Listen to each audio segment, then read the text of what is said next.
तत्वानुसंधान तत्वानुसंधान ग्रंथामध्ये पान नंबर 154 पेजवर खालून चौथी ओळ शेवटी आहे दोन शब्द अब 3 षट प्रमाओं विषय प्रथम प्रत्यक्ष प्रमा का निरूपण करे है. सापडलं. तर विषय चालू आहे की वृत्तीचे दोन भेद मुख्य कोण प्रमावृत्ती अप्रमावृत्ती. त्यात प्रथम जी आहे प्रमावृत्ती तिचे दोन भेद कोण ईश्वराश्रया प्रमा जीवाश्रया प्रमा. ती जी जीवाश्रया प्रमा आहे तिचे पुन्हा दोन भेद कोण पारमार्थिकी जीवाश्रया प्रमा आणि व्यावहारिकी जीवाश्रया प्रमा. त्यामध्ये दुसरी जी आहे व्यावहारिकी जीवाश्रया प्रमा तिचे पुन्हा 6 भेद. बरोबर आहे ना. कोण प्रत्यक्ष अनुमिती उपमिती शब्द अर्थापत्ती आणि अभाव प्रमा. या 6 व्यावहारिकी जीवाश्रया प्रमा आहे. त्यापैकी पहिली जी आहे प्रत्यक्ष प्रमा तिचं आता निरूपण करतात ग्रंथकार. बरोबर. पंक्ती पहा. अब 3 षट प्रमाओं विषय प्रथम प्रत्यक्ष प्रमा का निरूपण करे. तहा विषय चैतन्या भिन्न प्रमाण चैतन्यम प्रत्यक्ष प्रमा. बोला. प्रत्यक्ष प्रमा. हे झालं प्रत्यक्ष प्रमेचं लक्षण. ठीक आहे. काय की विषय चैतन्या भिन्न. ध्यान द्या. विषय चैतन्याबरोबर अभिन्न जे प्रमाण चैतन्य त्यालाच म्हणायचं काय प्रत्यक्ष प्रमा. तर प्रमाण चैतन्य त्याचं विशेषण आहे. कसं ते प्रमाण चैतन्य असावं. विषय चैतन्याशी अभिन्न असं प्रमाण चैतन्य. त्याचं नाव काय प्रत्यक्ष प्रमा. ठीक. जसं विषय झाला घटाधिक. विषयावच्छिन्न चैतन्य विषय चैतन्य म्हणजे घटाधिकामध्ये असलेलं चैतन्य. आणि इकडं प्रमाण चैतन्य. प्रमाण चैतन्य म्हणजे वृत्तीमध्ये असलेलं चैतन्य. आणि जेव्हा वृत्ती चक्षुरादी इंद्रियाच्या द्वारे निघून बाहेर घटाधिकापर्यंत जाते तेव्हा वृत्ती घटाच्या आकाराकार होते. मग आता जोपर्यंत वृत्ती घटाच्या आकाराकार झालेली नसते तोपर्यंत उपाधीला घेऊन विषय चैतन्य वेगळं आहे आणि वृत्ती चैतन्य अर्थात प्रमाण चैतन्य वेगळं आहे की नाही. पण चैतन्य एकच. पण ते केव्हा एक. ज्या उपाधीमुळे त्या चैतन्यात भेद दिसतो त्या उपाध्या जेव्हा एका ठिकाणी येतात तेव्हा त्या चैतन्याचा सुद्धा काय होतो अभेदच. मग विषय जो घट तो बाहेर असेल वृत्ती आत असेल तर दोन्ही चैतन्य भिन्न आहे. पण ती वृत्ती जेव्हा चक्षुरिंद्रियाच्या द्वारे बाहेर निघून घटापर्यंत जाते आणि घटाच्या आकाराकार बनते त्यावेळेस घटामध्ये असलेलं चैतन्य की ज्याला विषय चैतन्य म्हणतात आणि वृत्तीमध्ये असलेले चैतन्य की ज्याला प्रमाण चैतन्य म्हणतात. वृत्ती आणि घट दोन्ही एका ठिकाणी आल्यामुळे आता विषय चैतन्याशी अभिन्न झालं कोण प्रमाण चैतन्य. आणि असं दोघाचा अभेद होणं त्यालाच म्हणायचं प्रत्यक्ष. मग घट तिथं प्रत्यक्ष आहे. अर्थात ज्ञान झालं अयम घट ती झाली प्रत्यक्ष प्रमा. लक्षात आलं. तर प्रत्यक्ष प्रमेचं लक्षण काय मग विषय चैतन्या भिन्न प्रमाण चैतन्यम. बोला. प्रत्यक्ष प्रमा. ठीक. आता पहा पुढे. अर्थ यह विषय चैतन्य से अभिन्न जो प्रमाण चैतन्य है सो प्रत्यक्ष प्रमा कया जावे है. बरोबर. विषय चैतन्याशी अभिन्न जे प्रमाण चैतन्य त्यालाच म्हणायचं प्रत्यक्ष प्रमा.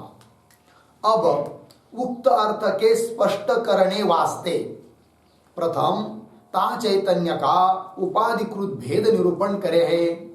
आता उक्त जो अर्थ आहे म्हणजे प्रमाण चैतन्य प्रत्यक्ष प्रमेयचं जे लक्षण केलेलं आहे तर तो अर्थ ते लक्षण स्पष्ट करून सांगण्याकरिता प्रथम म्हणजे अगोदर ता चैतन्य का त्या चैतन्याचे उपाधिकृत भेद त्याचं निरूपण करतात. वस्तुता पाहिलं, उपाधीला बाजूला सारलं तर चैतन्यात भेद नाहीच, पण उपाधीमुळे भेद होतो. मग उपाधिकृत जो भेद आहे तो किती प्रकारचा आहे चैतन्याचा, तो अगोदर स्पष्ट करून सांगतात. कशाकरिता की विषय चैतन्याशी अभिन्न प्रमाण चैतन्य कसं असतं हे सिद्ध करून सांगण्याकरिता. आता पहा पुढे. तहा वास्तव ते एक अद्वितीय रूप हुआ भी सो चैतन्य उपाधि के भेदते. कळलं? तहा वास्तव ते म्हणजे वस्तुतः जर पाहिलं तर ब्रह्मचैतन्य कसं आहे, एकच एक आहे, अद्वितीय आहे. त्याच्यामध्ये कुठल्याही प्रकारचा कधीही भेद होत नाही, वस्तुता भेद होत नाही.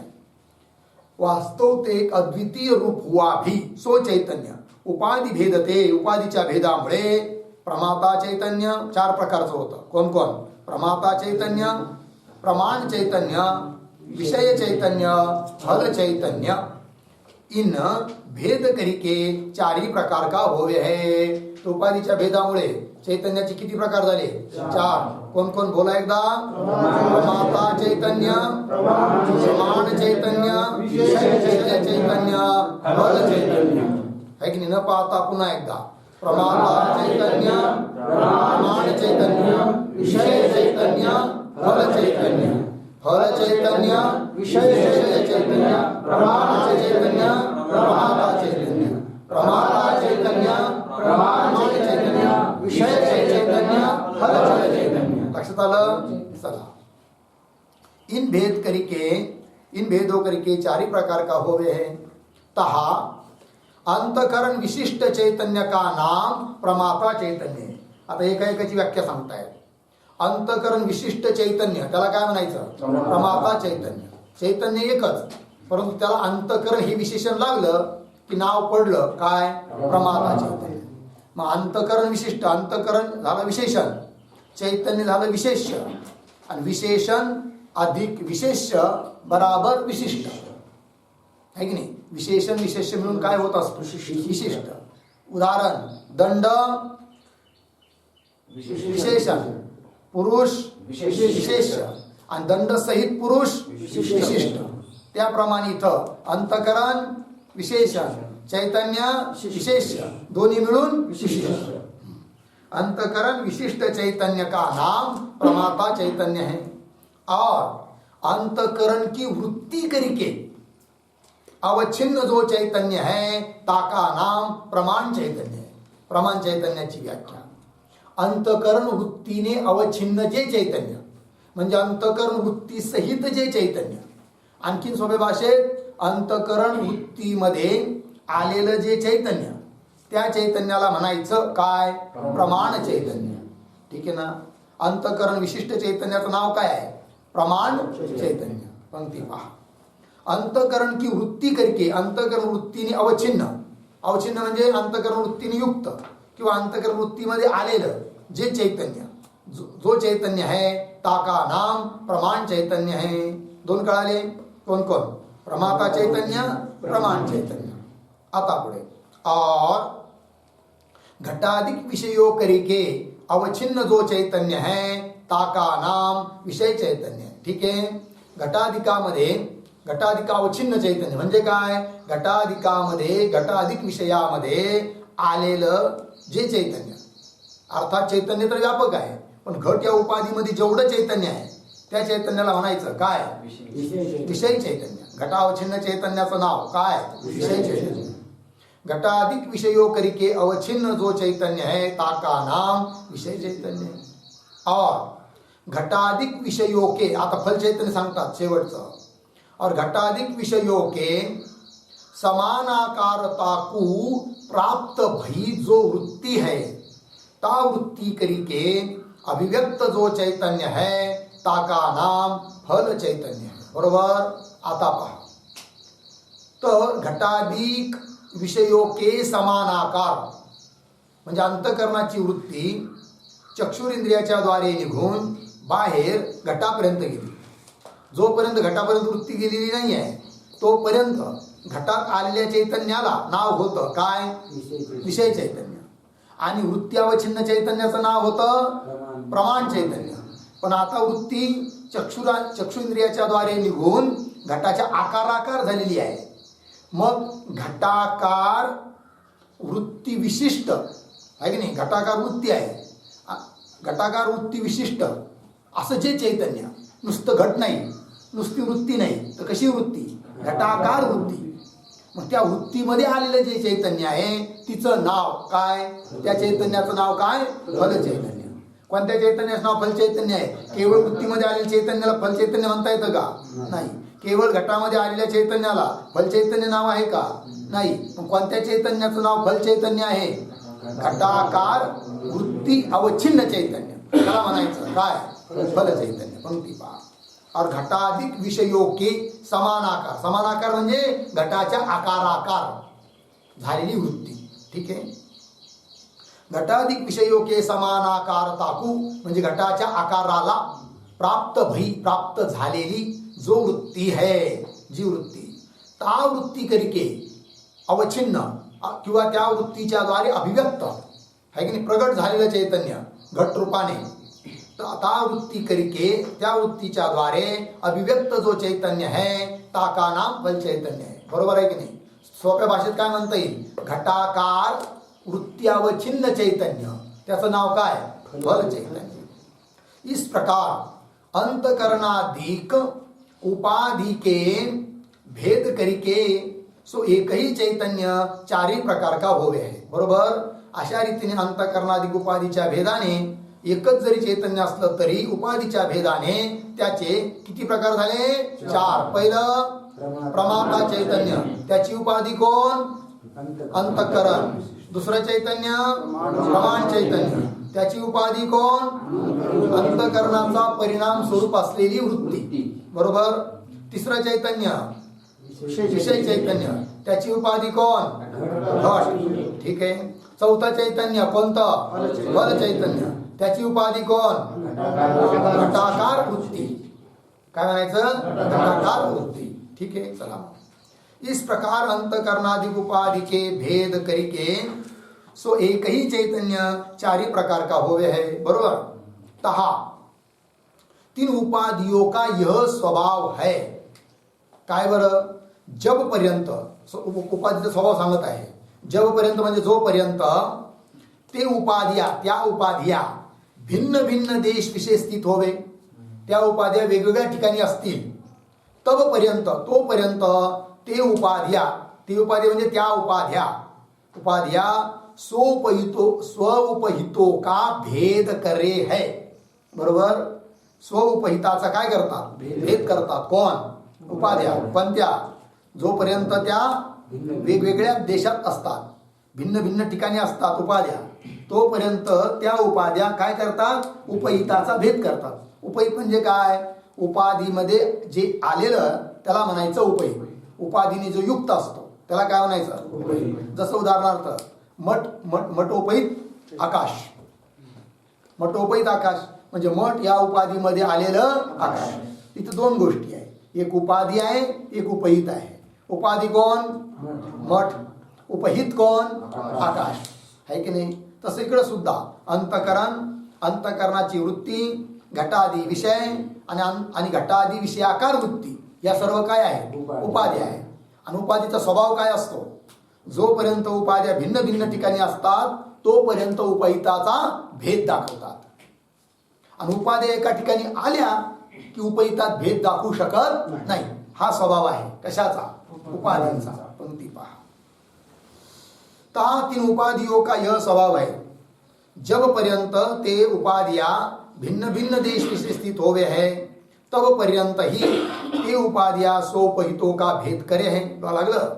और जेव्हा ते उपाधिया, त्या उपाध्या एक देश विशेष स्थित होवे, एका ठिकाणी येतात, एका देशात येतात, एका जागेवर येतात, तभी तेव्हा स्वउपहितों का भेद करे नाही. तेव्हा त्या उपाधीमध्ये आलेलं जे उपहित आहे त्याचा भेद त्या उपाध्या करू शकत नाही. उपाध्या उपहितांचा भेद केव्हा करतात? जेव्हा त्या उपाध्या भिन्न भिन्न देशात असतात, आहे की नाही. मग आता पुन्हा प्रश्न, उपाद्या उपहिताचा भेद केव्हा करू शकत नाही. पूर्ण भाषेत बोलायचं. जेव्हा त्या उपाध्या एका देशात येतात तेव्हा त्या उपाध्या आपल्यामध्ये आलेला जो उपहित त्याचा भेद करू शकत नाही. कळलं की नाही. शॉर्टकट नाही बोलायचं, शॉर्टकटचा मार्ग धोकादायक असतो, आहे की नाही. हा चला. तदी सो उपहितो का भेद करे नाही. पंक्ती लागली किंतु. मग काय करतात त्या उपाध्या. किंतु तीस काल विषय, त्या कालामध्ये म्हणजे उपाध्या एका जागेत आल्या असतात. किंतु तीस काल विषय तीन उपहितो का अभेदही होवे. त्या उपहितांचा काय होतो अभेद. केव्हा. जेव्हा उपाध्या एका जागेवर येतात त्या उपहिताचा काय होतो अभेदही होवे. उदाहरण देऊन सांगतात. जैसे मठ ते बाह्य घटके विद्यमान हुए. दोन गोष्टी घेतल्या, एक घट आहे एक मठ आहे, बरोबर. पण तो जो घट आहे ना तो मठात नाही आहे, बाहेर कुठेतरी आहे. जोपर्यंत तो घट मठाहून बाहेर आहे तोपर्यंत आपल्याला असं म्हणता येईल का जे घटाकाश आहे तेच मठाकाश आहे म्हणून. नाही.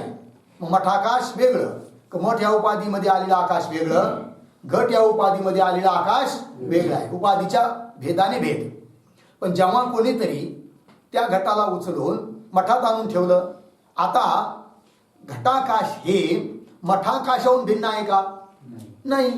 कारण दोन्ही उपाध्या एका ठिकाणी आल्या. तर दोन्ही उपाध्या एका ठिकाणी आल्यामुळे त्या दोन्हीमध्ये असलेलं उपहित रूप जे आकाश ते सुद्धा काय आहे एकच आहे, त्याच्यात भेद नाही. पंक्ती पहा.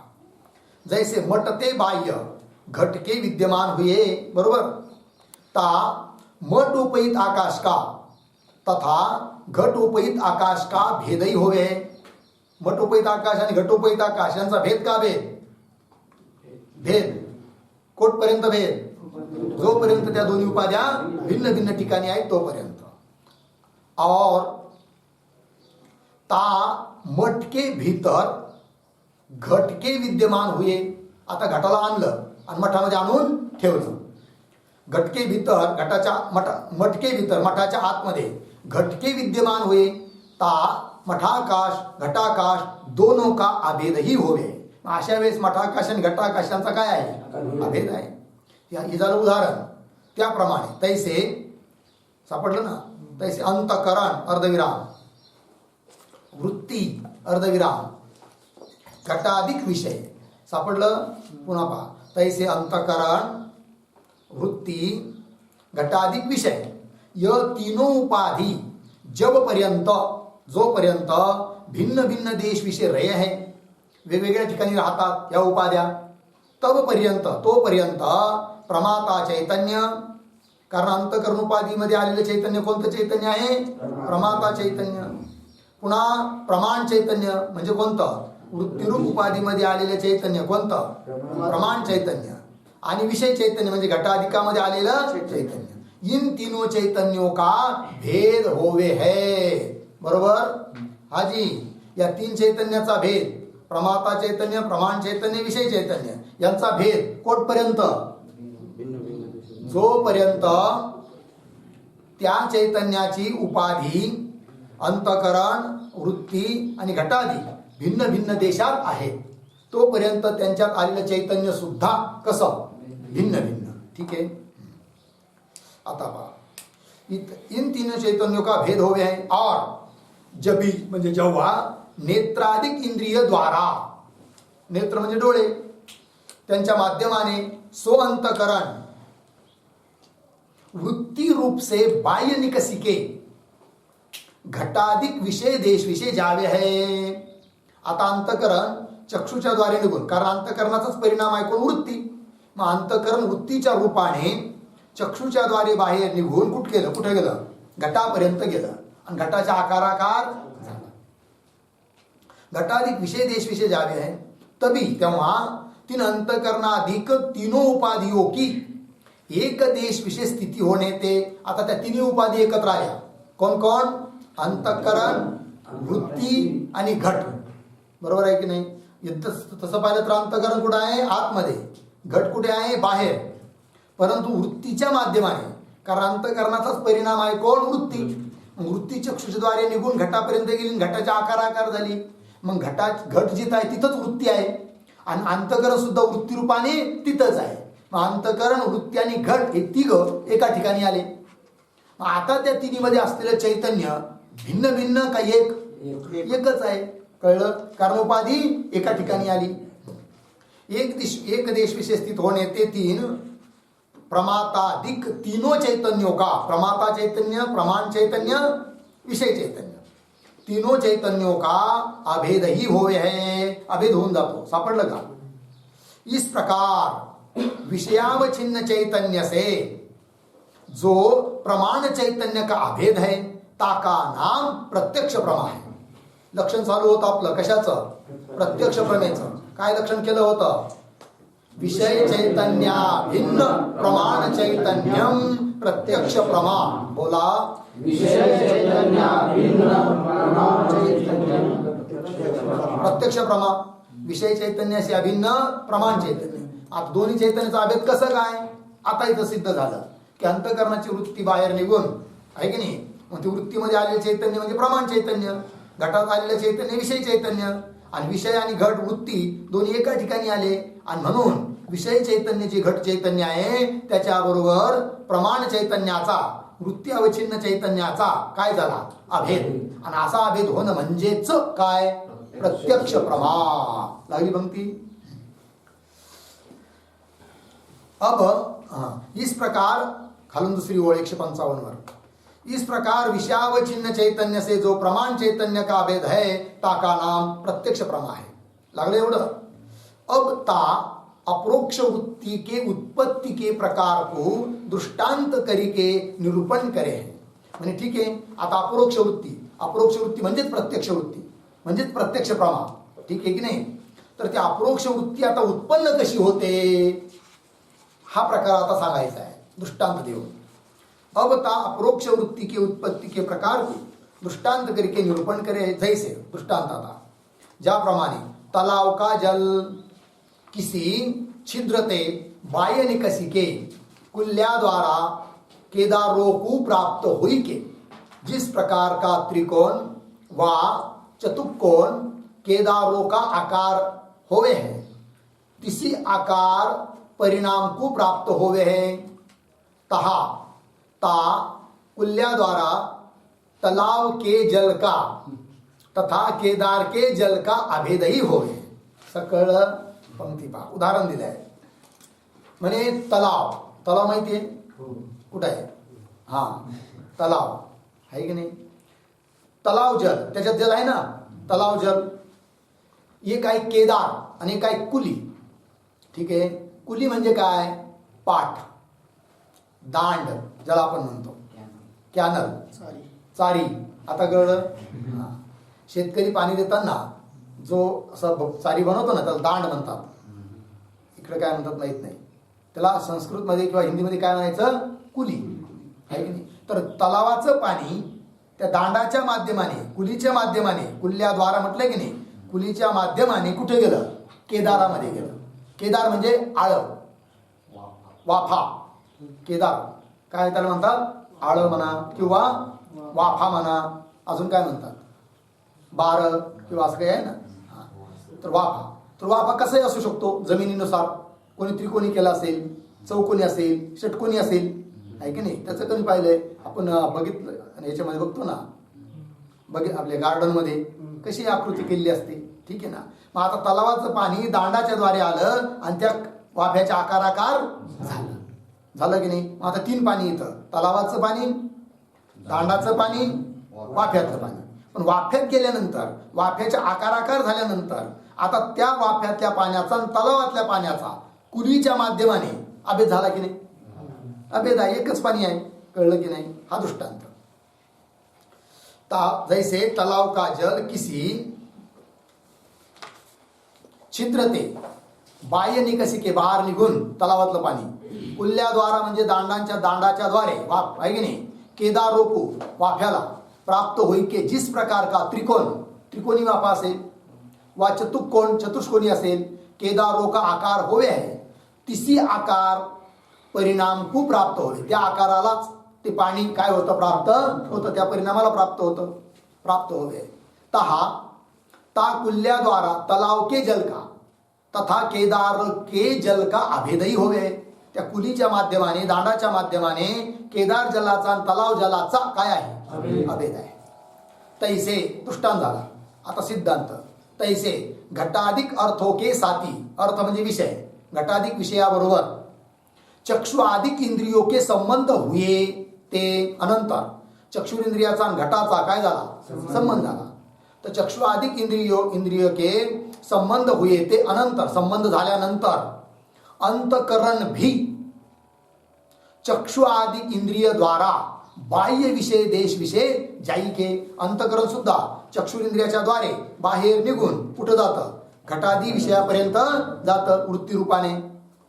बाह्य विषय देश विषय जाई के तीन घटाधिक विषयों के समानाकार परिणाम को प्राप्त होवे, ते जे घटाधिक विषय त्या घटाधिक विषयाच्या आकाराला प्राप्त होतं कोण, अंतकरण वृत्ती रूपाने।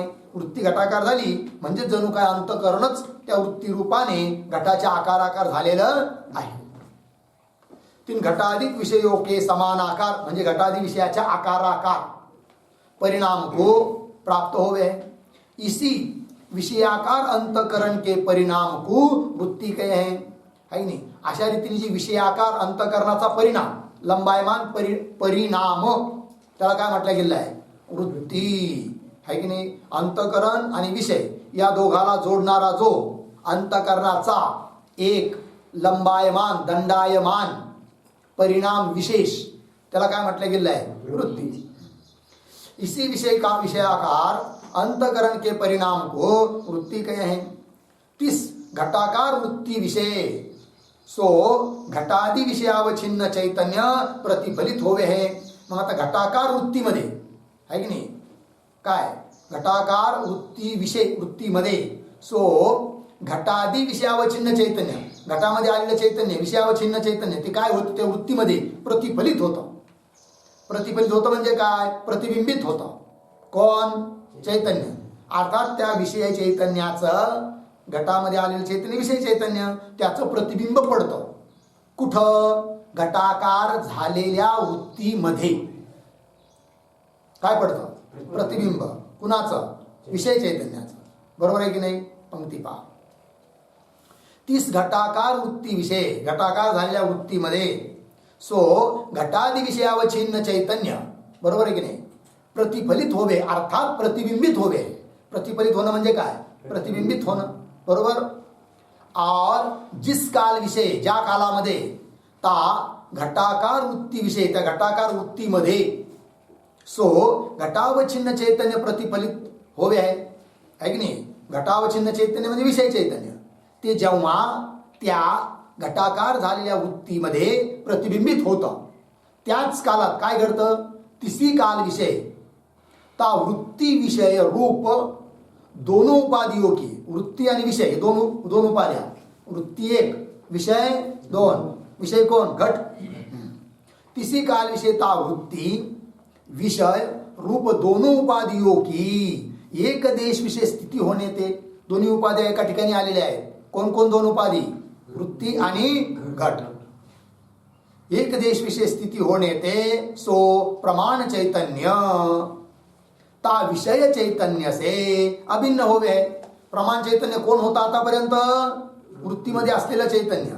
विषय चैतन्य कोण होतं, घटात आलेलं चैतन्य। आता वृत्ती घटाकार झालेली आहे आणि वृत्ती घटाकार झाली म्हणजेच काय झालं, तर विषय चैतन्यच जणू काय प्रतिबिंबित झालं कुठं, वृत्ती चैतन्य, वृत्तीमध्ये प्रतिफलित झालं विषय चैतन्य। अर्थात विषय चैतन्याचा आणि वृत्ती चैतन्याचा अभेद झाला। काय काय, विषय चैतन्याचा आणि वृत्ती चैतन्य म्हणजे प्रमाण चैतन्य, त्या दोघांचा काय झाला अभेद झाला। एक देश विषय स्थिती होने ते सो प्रमाण चैतन्य ता विषय चैतन्य से अभिन्न होवे। इस प्रकार ते, अशा प्रकारे विषय चैतन्य से अभिन्न जो प्रमाण चैतन्य आहे ताका नाम प्रत्यक्ष प्रमा आहे। अशा रीतीने विषय चैतन्याशी अभिन्न जे प्रमाण चैतन्य त्याला म्हणायचं काय? प्रत्यक्ष प्रमा. ठीक आहे, लागलं प्रत्यक्ष प्रमा. तर ती प्रत्यक्ष प्रमा झाली. मग आता दोघाचा अभेद होणं तर लक्षण बनलं. मग प्रत्यक्ष प्रमेचं काय लक्षण बोला एकदा. विषय चैतन्या भिन्न प्रमाण चैतन्यम प्रत्यक्ष प्रमा. पुन्हा एकदा विषय चैतन्य भिन्न प्रमाण चैतन्यम प्रत्यक्ष प्रमा. ठीक आहे, विषय चैतन्याशी अभिन्न जे प्रमाण चैतन्य त्याला म्हणायचं प्रत्यक्ष प्रमा. प्रत्यक्ष प्रमा झाली आता घटाची. घटाकार आहे की नाही वृत्ती, घटाचा प्रत्यक्ष. जो प्रमाण चैतन्य आहे ताकाराम प्रत्यक्ष प्रमा आहे. तहा आता पदकृत्य करतायत लक्षणाचं. म्हणजे एक काम करूया, लक्षणामध्ये विषय चैतन्या भिन्न प्रमाण चैतन्य असं आहे की नाही, त्यापैकी विषय चैतन्या भिन्न एवढं विशेषण भाग काढून टाका लक्षणातून. मग लक्षण काय शिल्लक राहील? प्रमाण चैतन्यम प्रत्यक्ष प्रमा असं होईल. म्हणजे करा एवढंच लक्षण. मग तर काय होईल सांगतात.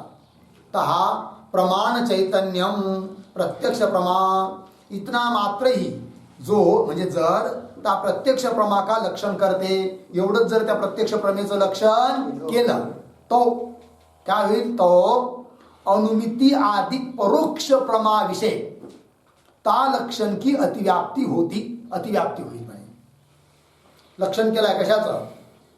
प्रत्यक्ष प्रमेचं. जाईल कुठं? परोक्ष प्रमेवर जाईल. कुठं? परोक्ष प्रमेवर. घटाधिक जे प्रत्यक्ष आहे ते प्रत्यक्ष प्रमा आहे की नाही, लक्षण प्रत्यक्ष प्रमेचं केलं आहे आणि जाईल परोक्ष प्रमेवर. म्हणजे परोक्ष प्रमेवर जाईल. कोणती अशी परोक्ष प्रमा आहे दाखवा बरं आम्हाला उदाहरण की जिथं अतिव्याप्ती होईल. सांगताय काय?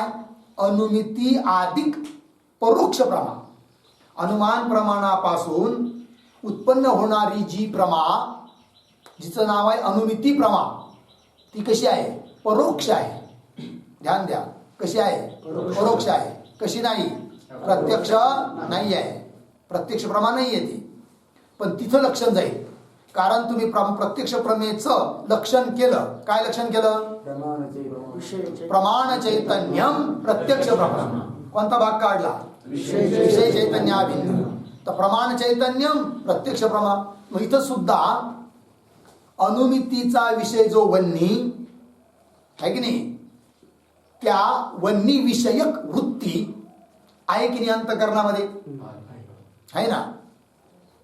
त्या वृत्तीचा विषय जो वन्नी, त्या वन्नीचा आणि वृत्तीचा अभेद झालेला नाहीये. अर्थात दोन्ही उपाधी एका ठिकाणी आलेल्या नाहीत. वन्नी कुठेतरी डोंगरावर आहे, तो दिसत पण नाही, दिसतो फक्त धूर. आणि त्या धुराला घेऊन वन्नीचं ज्ञान झालं, अनुमिती केली.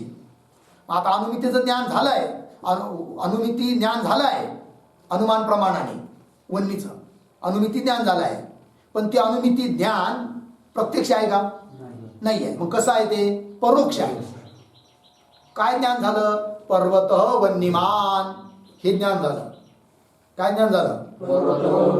कोणतं ज्ञान आहे? अनुमिती ज्ञान आहे. पर्वत वन्यवाला आहे, दिसत नाही वन्नी, पण अनुमान केलं ना अगोदर. पर्वत वन्यमान धूमात यो यो धूमवान सस वन्यमान यथा मानसम असं अनुमान केलं. आणि असं अनुमान केल्यामुळे निश्चय झाला. काय निश्चय झाला? पर्वत वन्यमान, पर्वत वन्यवाला आहे, हा निश्चय झाला. आता ज्ञान झालंच ना. ही वृत्तीच आहे, अनुमिती वृत्ती आहे. अनुमान प्रमाणापासून उत्पन्न झालेली प्रमा वृत्ती. पण ही कोणती वृत्ती आहे? कोणती प्रमा आहे? परोक्ष प्रमा आहे. इथं विषय जो वन्य त्याचा प्रत्यक्ष नाही आहे, परोक्ष प्रमा आहे. पण तिच्यावर लक्षण जाईल केव्हा? जर प्रत्यक्ष प्रमेचं लक्षण प्रमाण चैतन्यम प्रत्यक्ष प्रमा एवढंच केलं तर. बरोबर आहे की नाही? प्रमाण चैतन्य म्हणजे काय? वृत्त्यावच्छिन्न चैतन्य. मग इथं सुद्धा पर्वतो वन्यमान ही जी अंतःकरणामध्ये वृत्ती उत्पन्न झाली आहे ती प्रमाण वृत्ती आहे. वृत्ती म्हणजे प्रमाण आहे आणि तिच्यामध्ये चैतन्य आहेच ना. मग त्या प्रमाण चैतन्यालाच काय म्हणायचं? प्रत्यक्ष प्रमा. मग इथं सुद्धा प्रमाण चैतन्य आहे, तिलाही म्हणावं लागेल काय? प्रत्यक्ष प्रमा. आहे की नाही? लक्षण केलं प्रत्यक्ष प्रमेचं, गेलं कुठं? परोक्ष प्रमेवर. काय झाली? अतिव्याप्ती झाली. कोणतं पद न दिल्यामुळे अतिव्याप्ती झाली? विषय चैतन्य भिन्न हे पद न दिल्यामुळे. लक्षात आलं की नाही? पंक्ती पहा. ता प्रमाण चैतन्यम प्रत्यक्ष प्रमा इतना मात्र ही जो ता प्रत्यक्ष प्रमा का लक्षण करते तो अनुमिती आदि परोक्ष प्रमा विषय ता लक्षण की अतिव्याप्ति होती. सापडलं.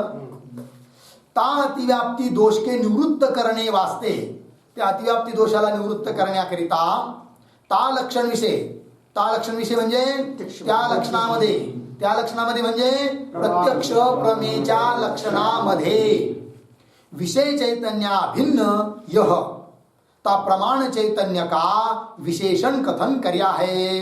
बरोबर. त्या प्रमाण चैतन्याचं एक विशेषण दिलं. कोणतं विशेषण दिलं? विषय चैतन्य. केवळ प्रमाण चैतन्याला आम्ही प्रत्यक्ष प्रमा म्हणत नाही.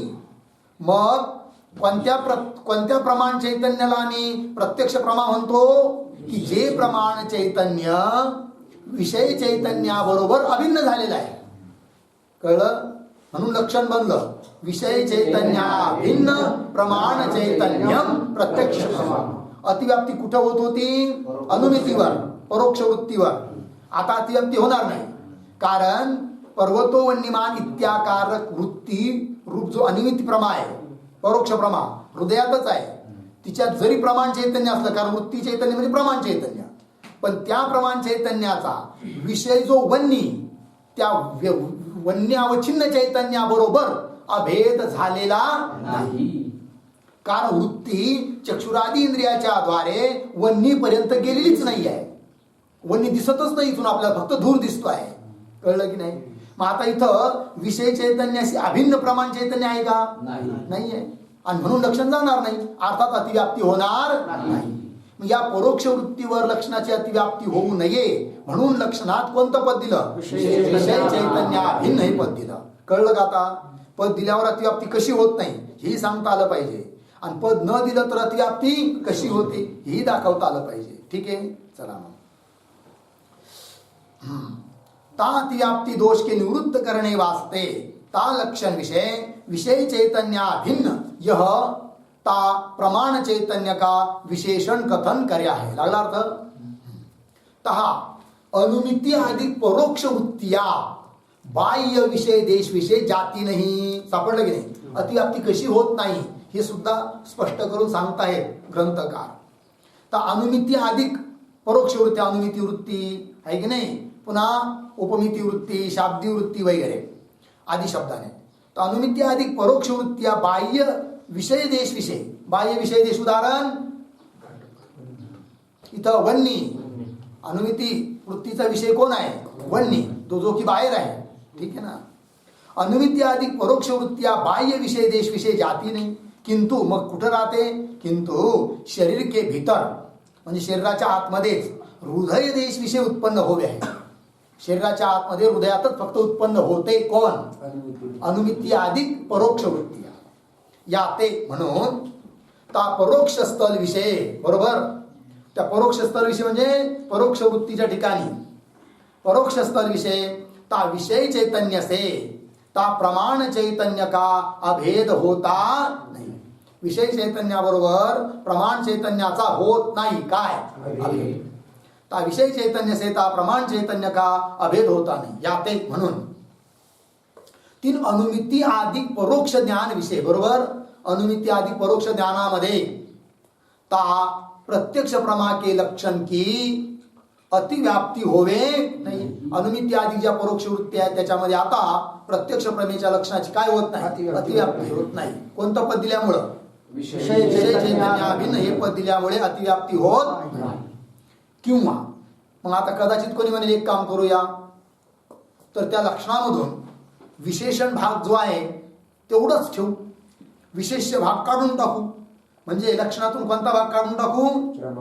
प्रमाण चैतन्याभिन्न आहे की नाही, हे काढून टाकू आणि ठेवू कोणता? विषय चैतन्याभिन्न आहे की नाही, पंक्ती पहा.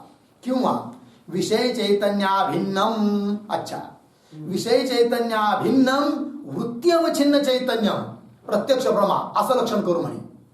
बोला एकदा, काय लक्षण? विषय चैतन्याभिन्नम वृत्ती अवच्छिन्न चैतन्य. हा, विषयावच्छिन्न चैतन्य त्याच्याशी अभिन्न असं कोण? वृत्ती अवच्छिन्न चैतन्य. वृत्ती अवच्छिन्न चैतन्य म्हटलं आहे की नाही, म्हणजे बदल झाला की नाही. पहिलं काय होतं? विषय चैतन्य भिन्न प्रमाण चैतन्य होता. प्रमाण चैतन्य अलग आहे, वृत्ती चैतन्य अलग आहे. कारण सर्वच वृत्ती प्रमाण नसतात. कळलं की नाही? काय सर्वच वृत्ती प्रमाण वृत्ती असतात का? नाही, आहे की नाही? उदाहरण, सर्पाकार झालेली वृत्ती वृत्ती आहे, प्रमाण वृत्ती नाही आहे. बरोबर? हा. सुखदुःखाकार वृत्ती आहे, प्रमाण वृत्ती नाही आहे. कळलं? आता लक्षण करताना काय केलं की विषय चैतन्य भिन्न वृत्ती अवच्छिन्न चैतन्य असं केलं.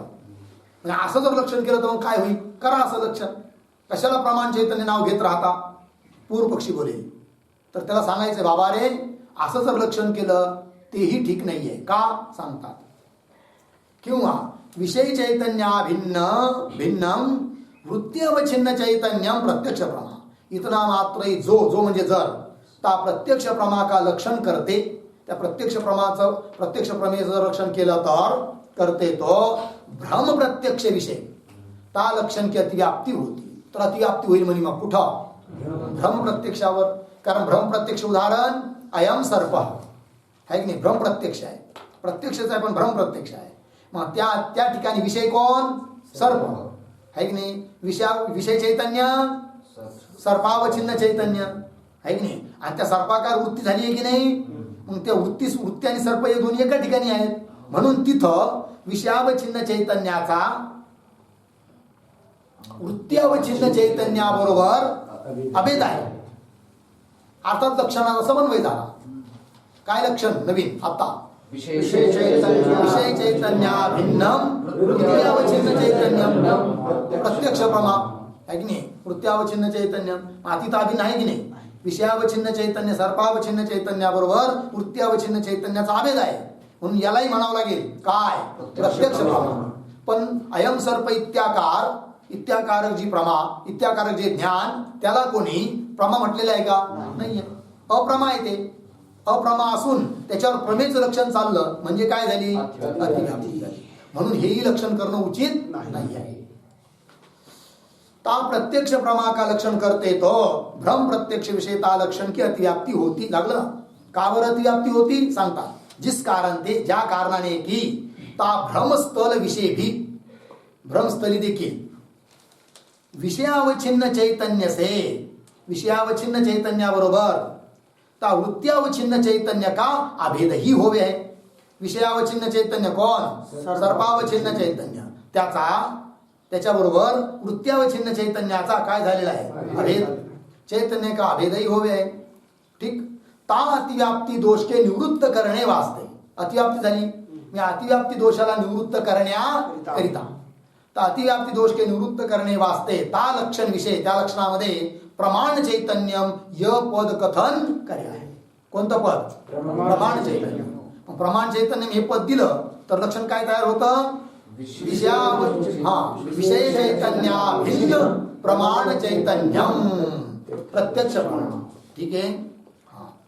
मग आता अतिव्याप्ती होणार नाही असं सांगतात. तहा भ्रमवृत्त्यावचिन्न चैतन्य विषय. लागलं? भ्रमवृत्त्यावचिन्न चैतन्य म्हणजे भ्रम पदार्थाकार जी वृत्ती, त्या वृत्तीमध्ये आलेलं चैतन्य आहे नाही, त्याच्यामध्ये प्रमाण चैतन्य रूपता आहे नाही. अर्थात ते प्रमाण चैतन्य नाही आहे. कोणतं? सर्परूप विषयाकार झालेली जी वृत्ती, त्या वृत्तीमध्ये आलेलं जे चैतन्य, त्या चैतन्याला प्रमाण चैतन्य म्हणत नाही. कारण त्या वृत्तीचा विषय जो सर्प तो कसा आहे? बाधित आहे. कसा आहे? बाधित आहे की नाही? आणि प्रमा चैतन्याचं लक्षण केलं होतं ना एकदा. अनधिगत अबाधित विषयाकार अंतकरण अज्ञान परिणामयो वृत्ती विशेष प्रमा म्हटलंय की नाही? प्रमा कशाला म्हणायचं? अनधिगत अबाधित पाहिजे. आणि तर कसा विषय? बाधित आहे. म्हणून सर्पाकार जी अंतकरणाची वृत्ती तिला प्रमाण म्हणता येत नाही. आहे की नाही? ता भ्रमवृत्ती अवचिन्न चैतन्य विषय प्रमाण चैतन्य रूपता है नाही. लागला अर्थ? या ते ता भ्रम प्रत्यक्ष विषय.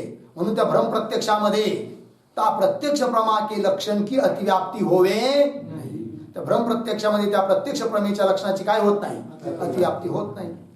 आता पुन्हा शंका करतोय पूर्व पक्षी. शंका भ्रम ज्ञान के विषय भूत रजतादिको का प्रकाश.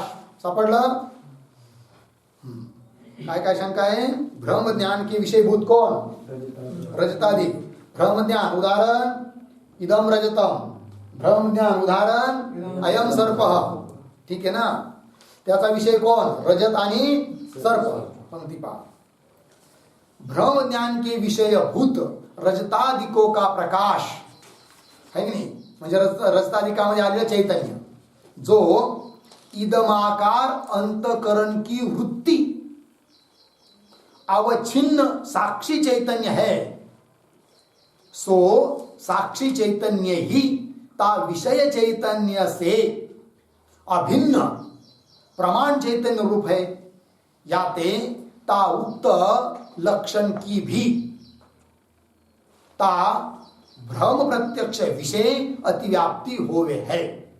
कळलं. ध्यान द्या. आता महत्वाचा विषय आहे, फक्त सूक्ष्म आहे थोडा. तर प्रत्यक्ष प्रमेचं लक्षण केलं आहे. काय लक्षण केलं आहे, बरोबर आहे, बोला. विषय चैतन्य भिन्न प्रमाण चैतन्यम प्रत्यक्ष प्रमा. बोला.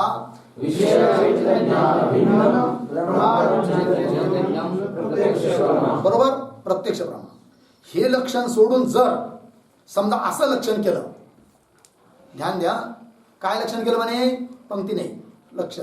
विषय चैतन्य भिन्नम वृत्त्याविच्छिन्न चैतन्य, असं जर लक्षण केलं तर काय दोष दिला, भ्रम प्रत्यक्षावर अतिव्याप्ती होते. बरोबर. ती अतिव्याप्ती होऊ नये म्हणून विषय चैतन्य भिन्न वृत्त्यावच्छिन्न चैतन्य असं लक्षण न करता लक्षण केलं आहे. कोणतं, विषय चैतन्य भिन्न प्रमाण चैतन्य असं लक्षण केलं. आता अतिव्याप्ती होत नाही, कारण सर्पादी विषयाकार झालेली जी वृत्ती आहे तिला प्रमाण रूपता नाही आहे की नाही, हे सांगितलं. म्हणून अतिव्याप्ती होत नाही. पण पूर्वपक्षी म्हणतो जरी तुम्ही त्या भ्रम आहे की नाही, भ्रम प्रत्यक्षावर अतिव्याप्ती होऊ नये म्हणून असं लक्षण केलं, विषयावचिन्ह काय, विषय चैतन्य भिन्न प्रमाण चैतन्य प्रत्यक्ष प्रमाण, तरी देखील होते या लक्षण भ्रम प्रत्यक्षावर. कुठं अतिव्याप्ती होते, भ्रम प्रत्यक्ष. कशाची, लक्षणाची. कशाचं लक्षण, प्रत्यक्ष प्रमेयचं लक्षण.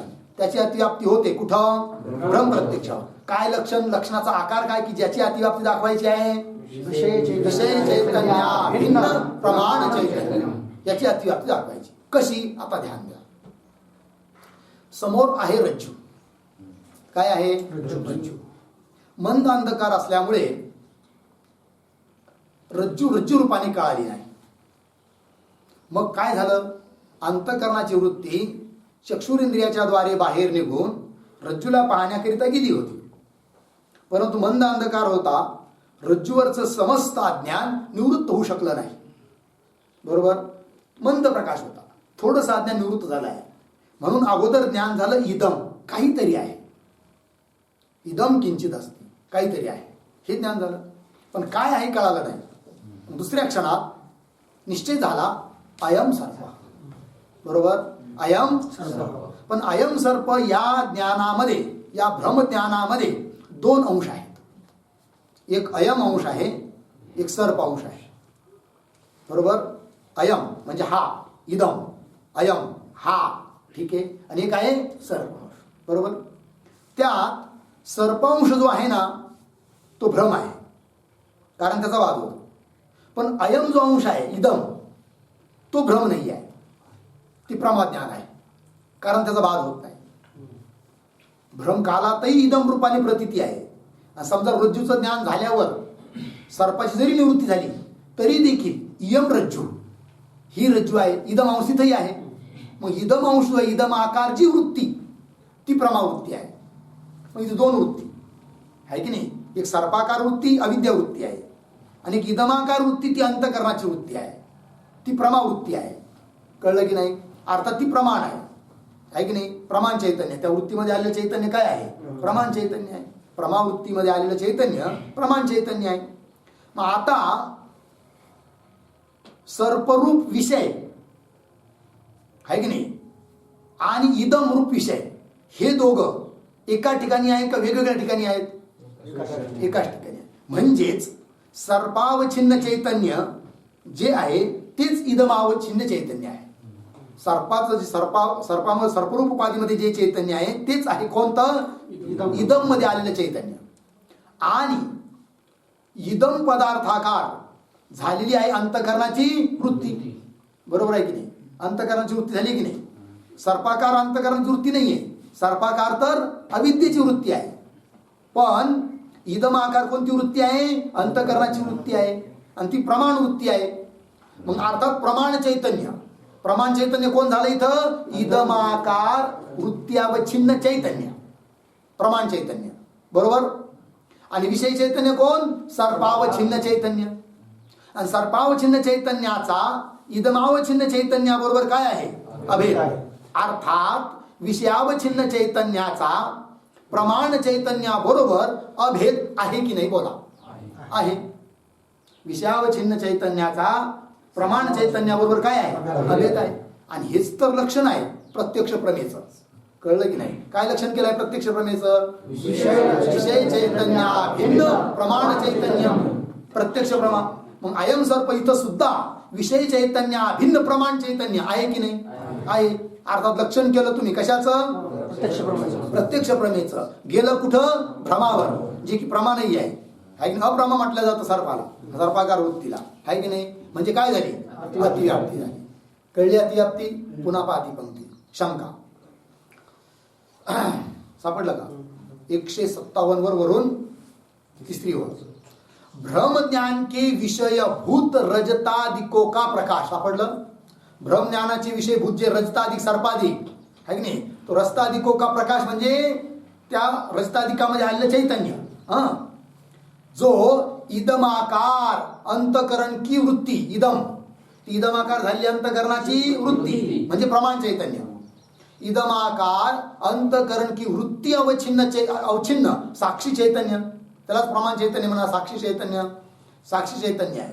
सो साक्षी चैतन्य ही म्हणजे प्रमाण चैतन्यच ता विषय चैतन्य से. विषय चैतन्य म्हणजे कोणतं? सर्पावच्छिन्न चैतन्य, रजतावच्छिन्न चैतन्य. ता विषय चैतन्य से अभिन्न प्रमाण चैतन्य रूप आहे. बरोबर. कारण दोन्ही चैतन्याचा काय झाला? अभेद झाला. प्रमाण चैतन्य रूप आहे. याते म्हणून ताउक्त लक्षण की भी. ताउक्त लक्षण की म्हणजे कोणत्या लक्षणाची? प्रत्यक्ष प्रमेयचं लक्षण. काय लक्षण? विषय चैतन्य भिन्न प्रमाण चैतन्यम प्रत्यक्ष प्रमाण. याते ताउक्त लक्षण की भी ता भ्रम प्रत्यक्ष विषय अतिव्याप्ती ही होवे है. काय झाली? अतिव्याप्ती. कळाली अतिव्याप्ती? आता समाधान. ता अतिव्याप्ती दोष के निवृत्त करणे वास्ते. बरोबर. अतिव्याप्ती झाली आहे तर अतिव्याप्ती हा दोष आहे. दोष लक्षणात येता कामा नये. मग तो दोष येऊ नये म्हणून आता काहीतरी उपाय केला पाहिजे. म्हणून उपाय करतात ग्रंथकार. ता अतिव्याप्ती दोष के निवृत्त करणे वास्ते ता लक्षण विषय म्हणजे त्या लक्षणामध्ये प्रत्यक्ष प्रमेयच्या लक्षणामध्ये विषय का अबाधित य विशेषण भी हमारे को विवक्षित है की नाही? एक पद आम्ही नवीन जोडणार आहोत म्हणे. विवक्षा करणार आहोत, बोलण्याची इच्छा करणार आहोत. कोणतं पद टाकण्याची इच्छा करणार आहोत? अबाधित. पण कशाचं विशेषण? विषय का विशेषण. कोणतं? अबाधित. ता लक्षण विषय विषय का विषयाचं अबाधित य विशेषण भी हमारे को विवक्षित है. लागला अर्थ? मग समजा आता त्या विषयाचं विशेषण टाकलं काय? अबाधित. बरोबर. तर आता लक्षण काय बनेल बरं प्रत्यक्ष प्रमेयचं? अगोदर काय होतं? विषय चैतन्य भिन्न प्रमाण चैतन्य. आता विषय त्याचं एक विशेषण द्यायचं अबाधित. मग काय लक्षण बनेल? अबाधित विषय चैतन्य भिन्न प्रमाण चैतन्यम प्रत्यक्ष प्रमाण. काय बोला? विषय चैतन्य भिन्न प्रमाण चैतन्यम प्रत्यक्ष प्रमाण. ठीक आहे. असं लक्षण करू म्हणे. म्हणजे आता अतिव्याप्ती होणार नाही. कसं काय आता अतिव्याप्ती होणार नाही ते दाखवूया. ध्यान द्या. पण ती अतिव्याप्ती दोष वारण नंतर करू, अगोदर कुठेतरी लक्षणाचा समन्वय झाला पाहिजे ना. जिथं प्रमा आहे तिथं लक्षण गेलं पाहिजे. तिथं लक्षण समन्वय केलाच नाही, नुसतं अतिव्याप्ती दोष निवृत्त केला तर तेही बरोबर नाही आहे. ठीक आहे की नाही. मग आता इथं समजा समोर आहे घट. काय आहे? घट. आणि ज्ञान झालं अयम घट. काय ज्ञान झालं? अयम घट. तर अयम घट ही जी वृत्ती, हे जे ज्ञान आहे, ही कोणती प्रमा आहे? प्रत्यक्ष प्रमा आहे. का बरं? तर इथं विषय चैतन्य, विषय कोण? घट. बरं, तो विषय बाधित आहे का बाधित आहे? अबाधित आहे. मग अबाधित विषय असा जो घट, बरोबर, त्या विषयावच्छिन्न चैतन्याबरोबर म्हणजे घटावच्छिन्न चैतन्यासोबत अभेद झाला आहे. कुणाचा? प्रमाण चैतन्याचा. कारण घटाकार वृत्ती झालेली आहे की नाही. मग अबाधित विषयावच्छिन्न, अबाधित काय? अबाधित विषय चैतन्याभिन्न प्रमाण चैतन्य आहे की नाही. इथं अयम घट इथं आहे, अर्थात लक्षणाचा समन्वय. आता तिकडे लक्षण जात नाही. पहा कुठं लक्षणाची अतिव्याप्ती होत होती? ब्रह्मज्ञानावर. अयम सर्प इथं, तिथं लक्षण जाईल का आता? नाही. का बरं? विषयावच्छिन्न चैतन्य म्हणजे सर्पावच्छिन्न चैतन्याचा प्रमाण चैतन्याबरोबर अभेद नाहीये का? आहे. पण तरी लक्षण जात नाही म्हणे. का बरं? तिथला जो विषय, कोण विषय आहे तिथं? सर्प. तो बाधित आहे का बाधित आहे? बाधित आहे. आम्हाला बाधित विषयावच्छिन्न चैतन्याबरोबर प्रमाण चैतन्याचा अभेद नाही पाहिजे. आम्हाला अबाधित विषयावच्छिन्न चैतन्याबरोबर म्हणजे अबाधित विषय चैतन्याबरोबर अबाधित असा जो विषय, त्यामध्ये आलेलं जे चैतन्य, त्याच्याबरोबर अभेद पाहिजे. कुणाचा? प्रमाण चैतन्याचा. ठीक आहे ना. विषय जर बाधित असेल तर त्या बाधित विषयामध्ये आलेल्या चैतन्याबरोबर जरी, बोलत चला, जरी प्रमाण चैतन्याचा अभेद असला तरी आम्ही त्याला प्रत्यक्ष प्रमा म्हणत नाही. आम्ही प्रत्यक्ष प्रमा त्याला म्हणतो ज्या ठिकाणी अबाधित विषय असेल. अशा अबाधित विषयावच्छिन्न चैतन्याचा जर प्रमाण चैतन्याबरोबर अभेद असेल तर त्याचं नाव आहे काय? प्रत्यक्ष प्रमा. मग आता अयम सर्प जाईल का? का जाणार नाही? विषय बाधित आहे. अतिव्याप्तीचं वारण कळालं? पंक्ती पहा. समाधान. ता अतिव्याप्ति दोष के निवृत्त करने वास्ते ता लक्षण विषय विषय का अबाधित यह विशेषण भी हमारे को विवक्षित है. लागली पंक्ती. ता भ्रम प्रत्यक्ष विषय. आता अतिव्याप्तीचं वारण करून दाखवतात. ता भ्रम प्रत्यक्ष के विषय, भ्रम प्रत्यक्ष के विषय कौन कौन? सर्पाधिक, रजताधिक. ता भ्रम प्रत्यक्ष के विषय जे रजताधिक है ते अबाधित नहीं है. मग कसे आहे? बाधित आहे. किंतु शुक्त्याधिक अधिष्ठान के ज्ञान करके, शुक्त्याधिक अधिष्ठानाच्या ज्ञानाने तीन रजताधिको का बाद होई जावे है. बाद होऊन जातो. ठीक. याते म्हणून ता भ्रम प्रत्यक्ष विषय, त्या भ्रम प्रत्यक्षावर ता प्रत्यक्ष प्रमा के लक्षण की अतिव्याप्ती होवे नाही. त्या प्रत्यक्ष प्रमेच्या लक्षणाची काय होत नाही. आता अतिव्याप्ती होत नाही. कळालं? पुन्हा शंका करतोय पूर्व पक्षी. काय म्हणतो? शंका. घटाधिक प्रपंचकू ब्रह्मज्ञान करके बाधित होने ते अबाधितपणा संभवता नहीं. याते अयम घट अयम पट इत्यादि प्रत्यक्ष प्रमा विषय ता लक्षण की अव्याप्ती ही होवेगी. ही शंका झाली. बघा काय तू चतुर आहे. अतिव्याप्ती तरी दाखवतो, कुठं अव्याप्ती तरी दाखवतो.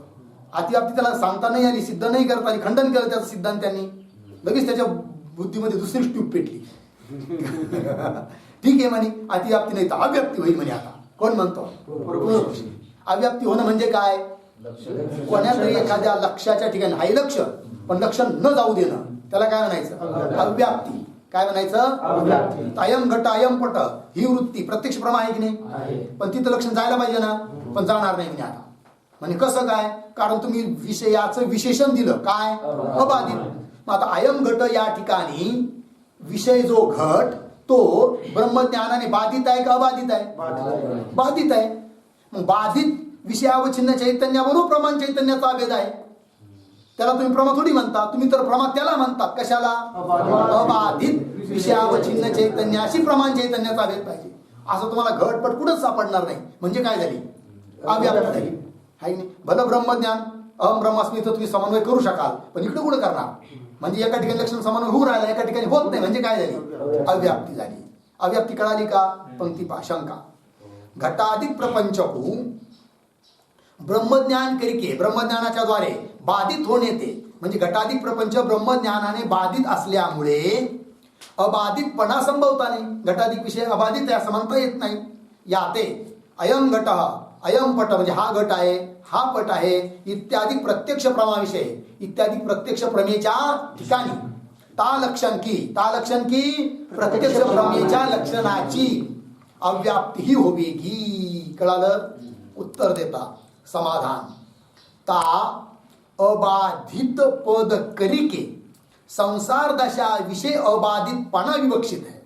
सिद्धांती उत्तर देतात, अरे बाबा, अबाधित पदाने आम्हाला काय कायमचं अबाधित असं नाही घ्यायचं, संसार दशेमध्ये अबाधित असं पाहिजे. घटपट हे भले ब्रह्मज्ञान त्याचा बाध होतो, पण संसार दशेमध्ये बाधित आहे का? नाही. कसे आहेत? अबाधित आहे की नाही? त्याच्यामुळे काही अडचण नाही. हा, तिकडं अयम सर्प इदम रजतम त्या ठिकाणी मात्र रजत सर्प वगैरे ती संसार दशेतच बाधित होते, म्हणून त्याला अबाधित म्हणता येत नाही. असं समाधान. ता अबाधित पद करिके संसार दशा विषय म्हणजे संसार स्थितीमध्येच अबाधितपणा विवक्षित आहे. तहा सो घटपटाधिक प्रपंच ब्रह्मज्ञान ते पूर्व म्हणजे ब्रह्मज्ञान होण्याच्या अगोदर संसार दशेविषयी अबाधितही आहे, संसार दशेत अबाधितच आहे. याते म्हणून ता याते ता घटादी प्रपंच विषयक प्रत्यक्ष प्रमाविषय है नाही. घटादी प्रपंचाला विषय करणारी जी प्रत्यक्ष प्रमा आहे तिच्या ठिकाणी ता लक्षण की अव्याप्ती होवे नाही, अव्याप्ती होत नाही. कळाला अर्थ? झालं. मग आता काय लक्षण म्हणलं? अबाधित विषय चैतन्या भिन्नम प्रमाण चैतन्यम प्रत्यक्ष प्रमा.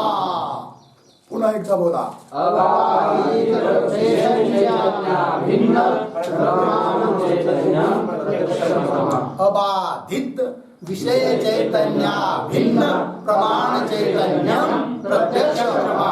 कळालं? झालं. आता पुन्हा तो शंका करतोय, त्याला चैनच बसत नाही. जे उचापाती लोक असतात ना, त्यांना किती तुम्ही झोपेच्या गोळ्या द्या, चैन पडतच नाही, आहे की नाही? इकडं जाय तिकडं जाय, त्याचं उचापाती त्याच्या उचापाती करीतच राहतात. तसं शंका करणारा, त्याला शंका केल्याशिवाय जमतच नाही. त्याचं नावच आहे काय? शंकेखोर. कळलं की नाही? मग आता पुन्हा तो शंका करतोय, पण काय शंका करतो त्याचा विचार आपण उद्या करू. ओम पूर्णमदः पूर्णमिदं पूर्णात् पूर्णमुदच्यते पूर्णस्य पूर्णमादाय पूर्णमेवावशिष्यते. ओम शांति शांति शांति. शंकरं शंकराचार्यं केशवं बादरायणं सूत्रभाष्यकृतो वन्दे भगवन्तौ पुनः पुनः. ईश्वरो